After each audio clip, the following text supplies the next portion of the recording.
La liberté naît de la compréhension de ce qui nous détermine. Cette citation du philosophe Baruch Spinoza peut sembler paradoxale. Comment la liberté pourrait-elle naître de ce qui nous détermine, c'est-à-dire de ce qui semble précisément nous contraindre? Pour Spinoza, pourtant, il n'y a pas de contradiction, la véritable liberté ne consiste pas à échapper au déterminisme, mais à les comprendre. Spinoza s'inscrit dans une philosophie profondément rationaliste et déterministe. Selon lui, tout ce qui existe obéit à des lois nécessaires, qu'elles soient naturelles, physiques ou psychologiques. L'être humain ne fait pas exception. Nos pensées, nos désirs, nos émotions et nos actions ont toujours des causes. Nous croyons souvent agir librement, mais cette impression est trompeuse, nous ignorons simplement les causes qui nous poussent à agir. Ainsi, lorsque nous pensons choisir librement, nous sommes bien souvent guidés par des habitudes, des passions ou des influences extérieures dont nous n'avons pas conscience.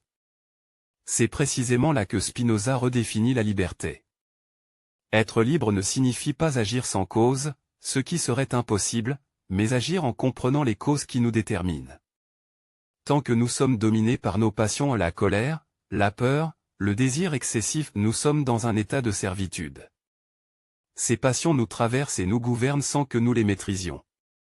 En revanche, lorsque nous cherchons à comprendre l'origine de nos émotions et de nos comportements, nous cessons de les subir passivement. La compréhension joue donc un rôle central. Par la raison, l'individu peut analyser ce qu'il ressent, identifier les causes de ses affects et reconnaître les mécanismes qui influencent ses décisions. Cette connaissance transforme notre rapport au monde et à nous-mêmes. Par exemple, comprendre que notre colère provient d'une blessure ou d'une frustration permet de ne plus agir impulsivement. Nous ne supprimons pas la cause, mais nous changeons notre manière d'y répondre. Ainsi, la liberté spinoziste est une liberté intérieure. Elle repose sur la lucidité et l'autonomie de la pensée.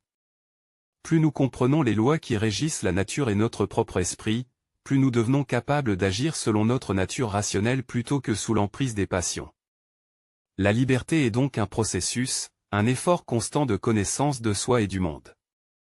En conclusion, lorsque Spinoza affirme que « la liberté naît de la compréhension de ce qui nous détermine », il nous invite à abandonner l'illusion d'un libre arbitre absolu.